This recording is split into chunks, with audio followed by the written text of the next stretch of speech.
This power principle is possibly one of the most beautiful in this series of 12. Its presence will free you to go where your heart leads you, to do what you must do. Confidence gives you strength with style. It generates a non-physical aura which captures the conscious attention of everyone in your presence. It is that something which others admire. Confidence sets up a vibration which causes others to trust your ability. It instills in them a feeling of safety when following your lead. When you are confident, you know, and you know that you know. You possess an awareness of the most beautiful truth anyone will ever learn. You are one with the infinite. You know that when you are in tune with the unseen power which is in every molecule of your being, you will always solve whatever problem you may be facing, because this power is far greater than any condition or circumstance you could ever be confronted with. I could go on to the end of this message voicing one wonderful truth after another when it comes to confidence. However, if you doubt yourself, if you doubt your ability, if you feel you are not able to do the job or solve your problems, what I have said will not matter. I would not be answering your most pressing question. How do I develop strength with style? How do I become confident? How do I tune in to this power? Permit me to suggest you already have confidence. You might not have it when you want it, or possibly where you want it, but you've got it. Confidence is knowing.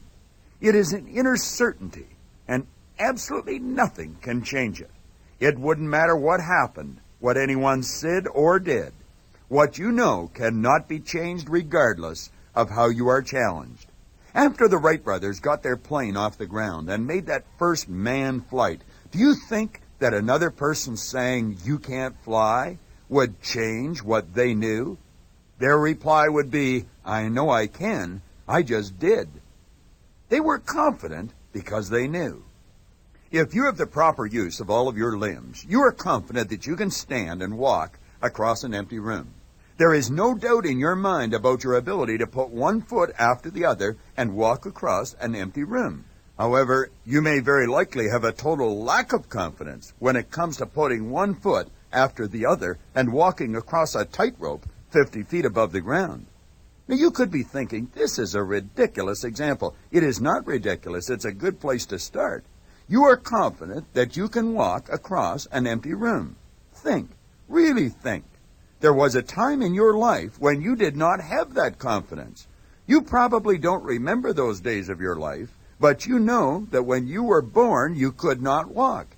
You could not even stand. That was something you had to learn. The confidence you now possess, which may seem unimportant at this point in your life, was something that you had to develop. And learning how to walk is not one of the easiest things that you have ever done. You have watched enough babies stumbling, falling, banging their head to realize there is great difficulty in learning how to walk. I have spoken to adults who had had a stroke or an accident and had lost their ability to walk. They were forced to go back and learn how to walk all over again. They have told me they were having a difficult time learning. If you are giving this subject the thought it deserves, you are beginning to see the pattern by which confidence was developed. In your mind, you probably consider having the confidence to walk across an empty room no big deal. And you're right, it is no big deal for you. But it sure is a big deal to a baby, and there was a time when it was a big deal to you. Now let's go to the flip side of the coin. Ask the person traveling with the circus that walks across a tightrope a couple of times a day when thousands of people are screaming in the background. They will tell you it's no big deal. They think it is a simple act to perform. They are full of confidence every time the spotlight hits them as they bounce back and forth on that narrow rope, 30 or 40 feet above the ground. They very likely wonder at times why anyone would actually pay to watch them do something so simple. In their mind, it's no big deal. However, as you sit there in awe of what they are doing, gasping with fear that they will fall, it's a big deal to you. Likewise, when they were children, Paying to go to the circus to watch the high wire act, it was a big deal to them, but not anymore. There have been individuals who have walked a wire over the gorge at Niagara Falls. Do you suppose they would have even considered such a move if they did not have the confidence that they could successfully reach the other side? All too often, when the word confidence is spoken, it is quickly passed over as just another word and not given the importance that it requires. For many people, if the word confidence is given any thought, it is looked upon as a personality trait that you either have or you do not have, something you are born with or without. The truth is obvious. Confidence is a mental state that you can develop if you are prepared to pay the price. It is also important for you to understand that the price is small relative to the return. Confidence is something you cannot afford to be without if you truly desire to live a full and meaningful life. Your heart's desire is for something beyond the point you are presently at in your life. Your heart's desire may be for you to be a multimillionaire or to have a highly successful business. If you're a young athlete in school, your heart's desire may be to earn a medal in the Olympics. If you have little or no money, you will require confidence to become the multimillionaire. If you're an average employee in an average position, you will require confidence to start and build a successful company. And any Olympic medalist will tell you, if there is no confidence, there will be no medal. In fact, if there is no confidence, there will be no Olympics. Without confidence, you would have great difficulty meeting and greeting a stranger. Yes, without confidence, you could appear as clumsy as a young baby attempting to walk for the first time as you put your hand forward to say hello to someone that you do not know. I think you are beginning to see that confidence can be your passport to a fun-filled, exciting new life. Its presence will free you to go where your heart leads you, to do what you must do. Confidence is, without question, strength with style, which is the very reason confidence is such a powerful attention grabber. If you were going to parachute out of a plane, you would most certainly want to have a lot of confidence in the parachute, its construction, the material it was made out of, how it was packed, and so on. Think clearly about what you are hearing. The more you know about the parachute, the more your confidence would either increase or decrease. Great material, well-made, properly packed, etc., strong confidence. If it was weak material with tears in it, poorly constructed, and not well-packed, your confidence would be weak. You may not have any confidence in the parachute at all. Your confidence in the parachute is determined by your knowledge of the parachute. This power principle is about you. The confidence we are discussing is self-confidence, your self-confidence. The more knowledge you have and understand about yourself, the greater will be your confidence. Pure, raw self-confidence is what permits you to move up and ahead in life. Self-confidence is what gives you license to have a positive attitude about your ability to become competent in any area you presently know little about. As an example, we will take a person who has always held a salaried administrative position. They suddenly develop a desire to change and take a position in sales where they are on straight commission. If they have an abundance of self-confidence, they will know that they can, with proper study and effort, become very competent salesperson. Conversely, the person who has low self-confidence would mentally entertain nothing but doubt every time the thought of selling entered their mind, and when it came to depending upon commissions as a form of compensation, fear would dominate their mind. This type of individual would be mentally paralyzed. They would be unable to make such a move. Because of a lack of self-confidence, they might spend their entire commercial career doing something they do not enjoy, all the while suppressing their heart's desire.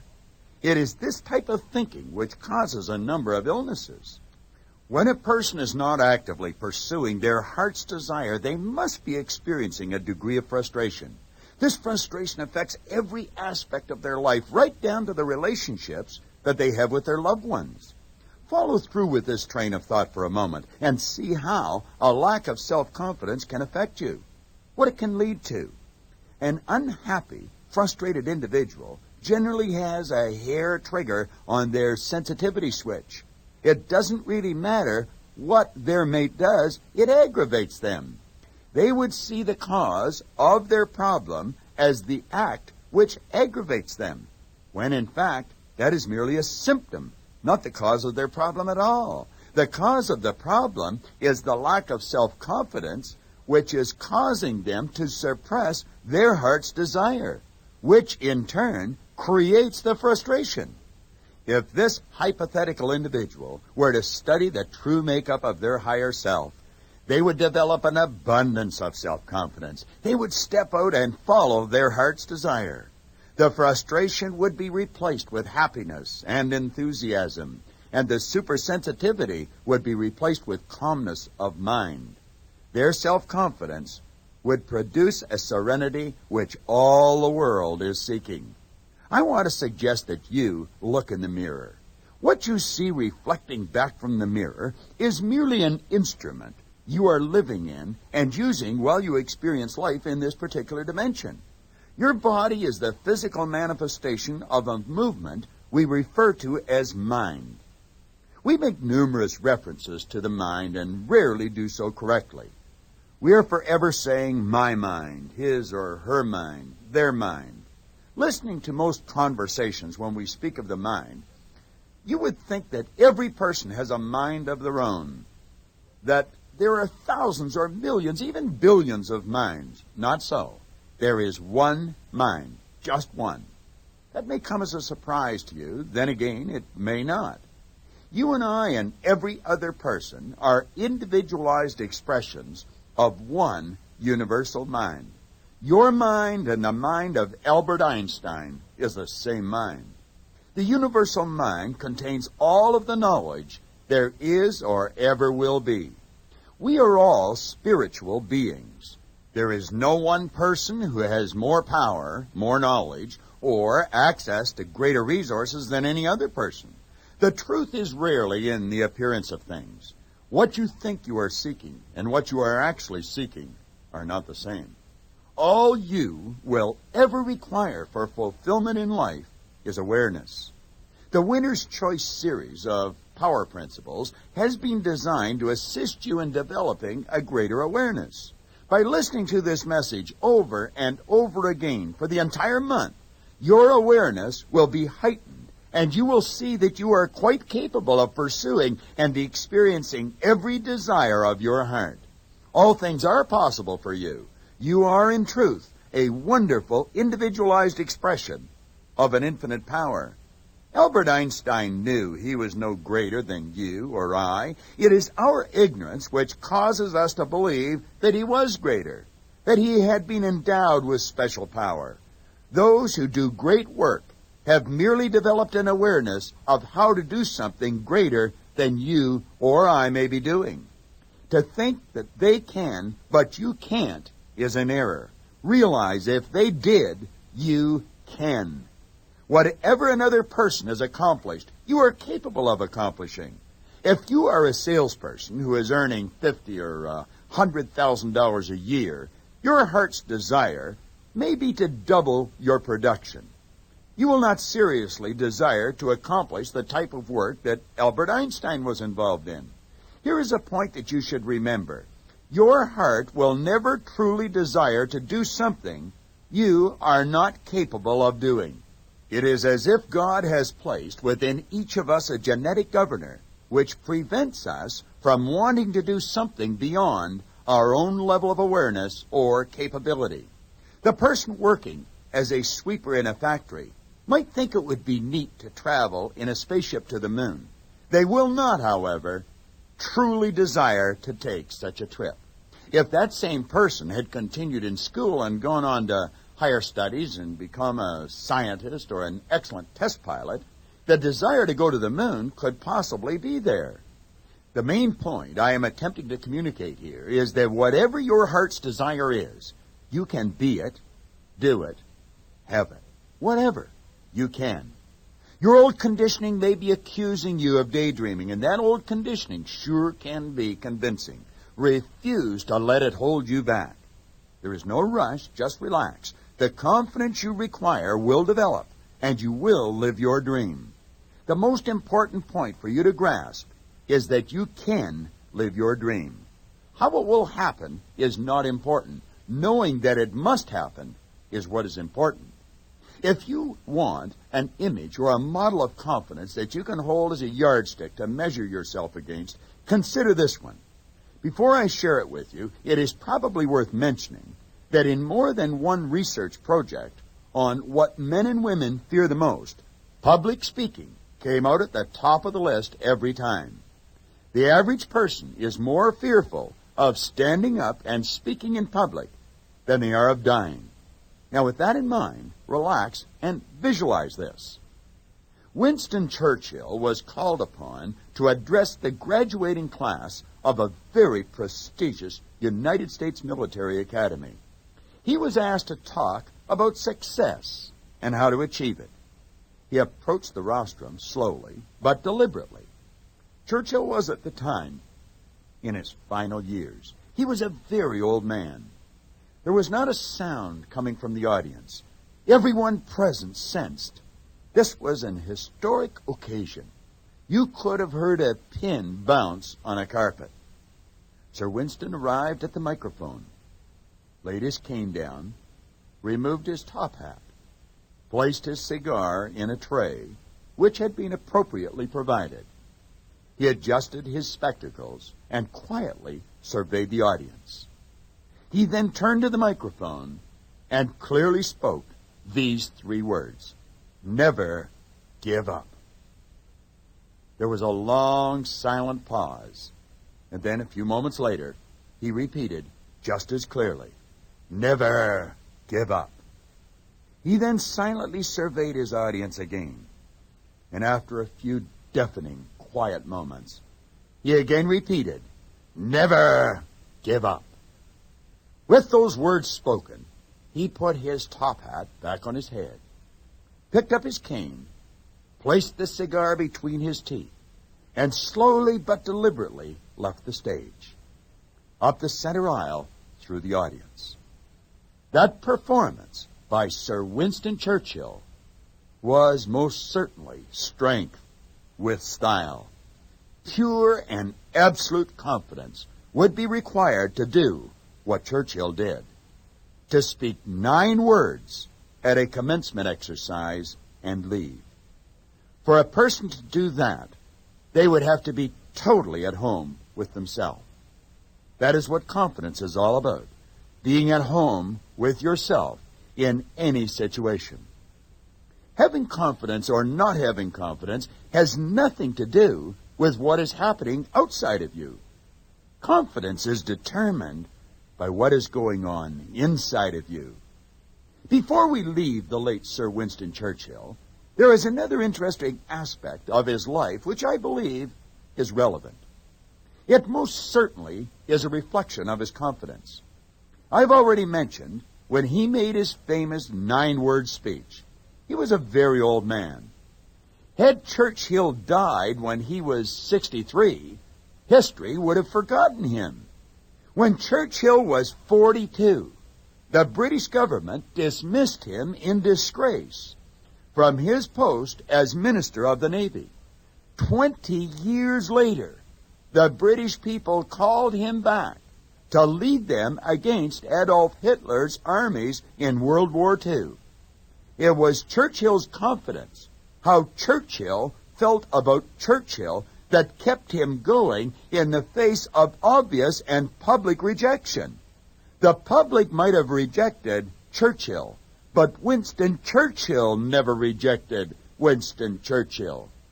It was his understanding of who he was, his acceptance of himself, that kept him going.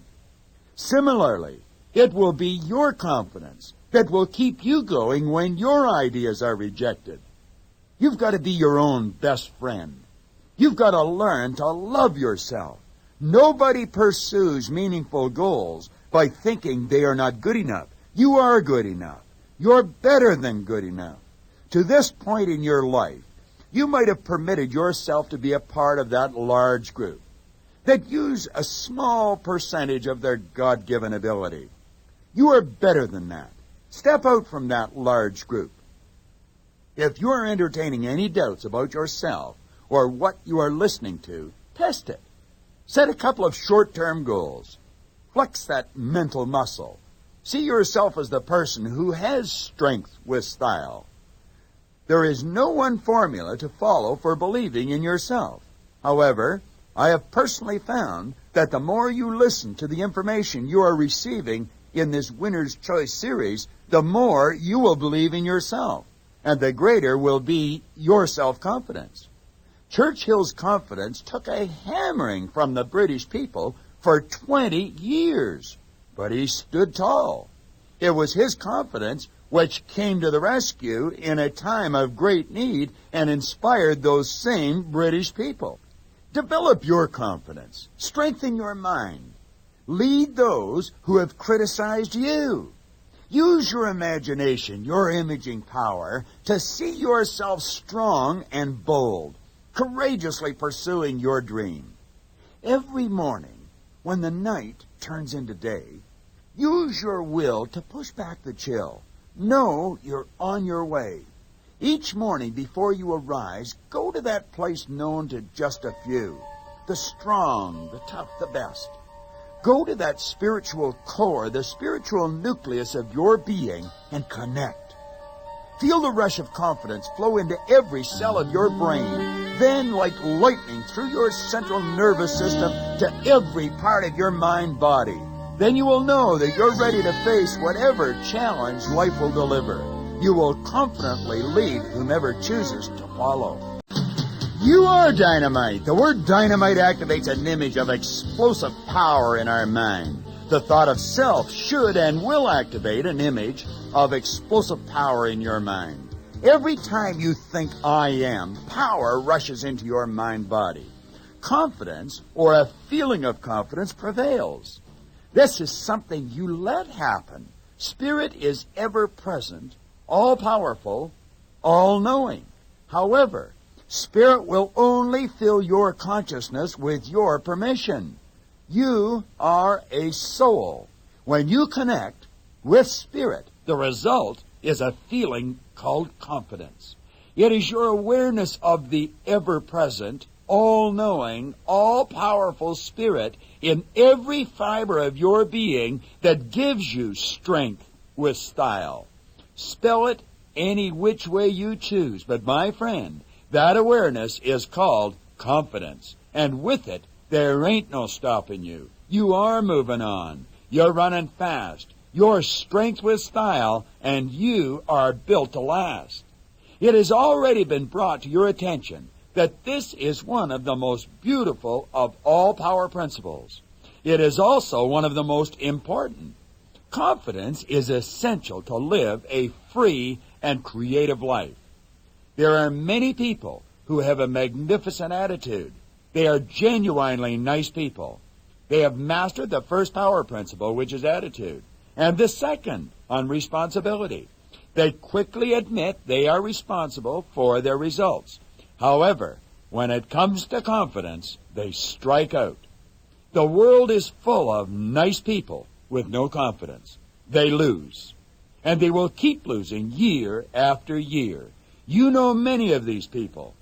One individual after another will come to your mind. People who remain in dull, boring positions of employment. People who are in destructive, possibly abusive relationships and lack the confidence to walk off into a loving, free relationship. They lack the confidence to make a change. I could go on, but that's not necessary. There are literally millions of these nice people who lack confidence, and you very likely know dozens of them. A very high percentage of these nice people are also very intelligent. They have very impressive academic credentials, but they are losing and frequently don't know why. Some of these individuals could write or possibly recite everything I have said about confidence, but they still lose. And if you hook them up to a polygraph, you would probably find they don't even expect to win. They are not happy. Their frustration seems to be endless, and they do not know what to do. Well, we have arrived at the point in this power principle where I will explain what to do, and it makes little difference where you are on the confidence scale, whether you totally lack self-confidence or you have a respectable amount of self-confidence. These 3 steps to greater confidence will work for you. Everyone has room for improvement. Someone once said that the room for self-improvement was the largest room in the world. I agree with that. Number 1, check your self-image. This is a critical part of your mental machinery when it comes to keeping your confidence humming. When you think of anything, you think in pictures. What kind of a picture comes to your mind when you think of yourself?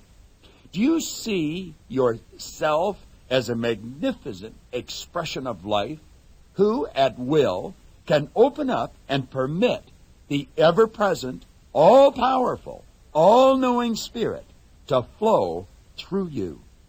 You are a creative distributor of this life-giving force. Think about that. Dwell on it. Spirit will become whatever you want it to become. Remember that the law states whatever you put out comes back. When you build the picture of your dream, see yourself as a service-oriented, happy, healthy, prosperous individual. Understand it was your creative ability which enabled you to build the picture. Your dream is spirit in an organized form, an organized, non-physical form. The law of spirit now dictates that the non-physical organized form must move into a physical organized form. You built the picture. It is in your marvelous mind-body. Remember, mind and body cannot be separated. Therefore, it must move into physical form with and through you. As long as you hold the image of your dream, the image will affect your movements. It will also dictate what is attracted into your life. The next power principle on creativity will explain the creative process in greater depth. The point you want to dwell on is the idea that you can connect with the ever-present, all-knowing, all-powerful, life-giving force I refer to as spirit, and you can connect at will. When you think of yourself, do you see yourself having such awesome powers? Do you see the willingness of spirit to work with you, to work in harmony with you, building the kind of world you choose?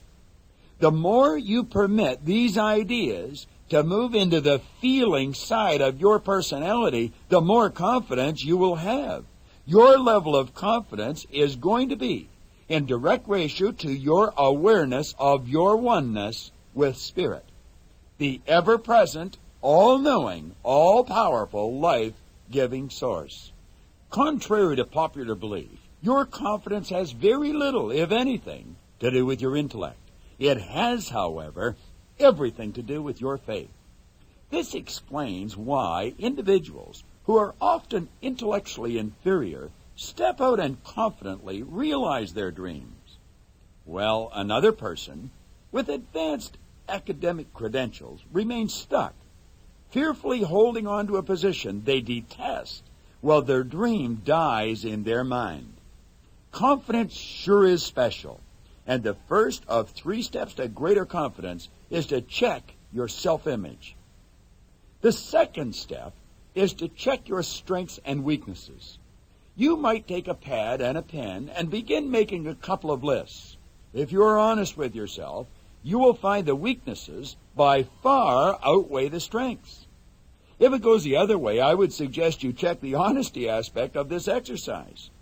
Now, this may come as a surprise, but I am going to suggest that you do the exact opposite to what most self-help programs suggest. Forget about developing your weaknesses. Instead of developing your weaknesses, I am going to suggest that you manage them and put your energy into developing your strengths. In other words, direct your efforts and attention to getting better at what you already do well. Keep getting better at it until you have absolutely mastered it. Stay with me for a moment as we explore this critical concept. People generally do what they enjoy most. They enjoy it because they are good at it. The more they do it, the better they get at it, and the more they enjoy it. To consciously and deliberately give your energy and yourself to improving something you already do well and enjoy doing could never be considered work. It is an act of love. Now, imagine spending your life in this manner. How would you refer to that? I would say, baby, that's living. Now, how about this? Do you suppose you would approach your days and what you are doing in a confident manner? You sure would. You would reek with confidence. You will be able to say with conviction, I'm good, I know I'm good, and I know why I'm good. That is confidence. If you didn't know why you were good, it would not be confidence, it would be conceit. Now, there may be a fine line between confidence and conceit, but there is a world of difference in the behavior one causes versus the other. You know you are good, and you know why you are good because you are aware it is Spirit doing the work. You choose the image, the dream, and connect with Spirit. The connection creates the confidence. Since you are not taking credit for the work being done, Spirit is receiving the credit. Your ego is in the proper slot. You don't have to do everything. You don't have to be good at everything. You can give the areas you are not good at or weak at to someone else, someone who can do those things well. They do them well because they enjoy doing them. Your weakness is their strength. Manage your weaknesses and develop your strengths. Share your dream with them. Let it become their dream too. Then you will have strong, confident people spending their days doing what they love doing, all working on the same dream. Isn't that the way our inner voice tells us life should be? Confidence. The second step, develop your strengths and manage your weaknesses. The third and final step in this confidence building process will bring joy to the mind of others. Train your mind to see in all people what many do not see in themselves. Begin to treat every person you come in contact with as the most important person in the world. Look at their body with a new awareness. See their body as their mind body. See every person as an expression of and an instrument of the ever-present, all-knowing, all-powerful Spirit, the life-giving source. Refuse to permit another person to influence how you see or treat them. Their speech, action, and results may clearly indicate they do not like themselves. Love them anyway. Look for what they do well, and then let them know you noticed it. Give everyone a sincere, merited compliment. Their good work is Spirit shining through them. Look for it. Remember the age-old advice. Seek, and you will find. The really beautiful part of this third step is this. The good you find in others is a reflection of the good that you see in yourself. You might possibly be wondering how this is going to increase your confidence. I want to remind you that confidence, real confidence, not the type of confidence that permits you to say you can walk across the room. Please understand that I don't mean to minimize that type of confidence, but I'm talking about that all-encompassing confidence. The kind of confidence that turns dreams, big dreams, into reality, physical reality. That is the kind of confidence I want for you. That is the kind of confidence Sam Kalanick has, enabling him to say, when the dream is big enough, the facts don't count. By looking for the Spirit in everyone, you will begin to see it. You will begin to see that Spirit is all there is. Something will happen in your marvelous mind, and bingo, you will know. And that feeling of the all-encompassing confidence will reverberate through your whole being. The third step is simple. It's fun, and it spreads joy. Look for the expression of the connection in others. And when you find it, let them know you saw it. Compliment everyone every day. I sincerely hope that you benefit from this power principle as much as I have enjoyed preparing it for you. I must also share with you that I could feel my own awareness unfold as I was writing this message on confidence, and for that I am truly grateful. I am certain this increased awareness will be evident in the next power principle on creativity.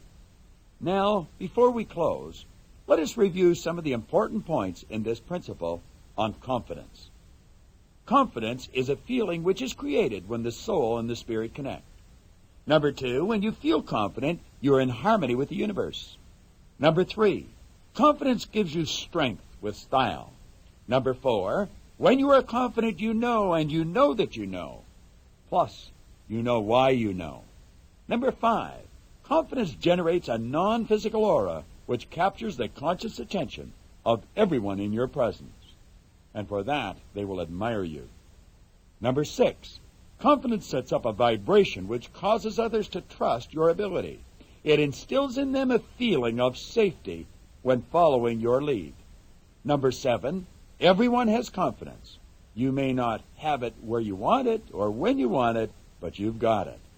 Number 8, confidence is the feeling which comes when you know you can. Number 9, you are not born with confidence. However, anyone can develop confidence if they will pay the price. Number 10, confidence is absolutely essential if you are going to live a full, free life. Number 11, confidence will permit you to live your heart's desire.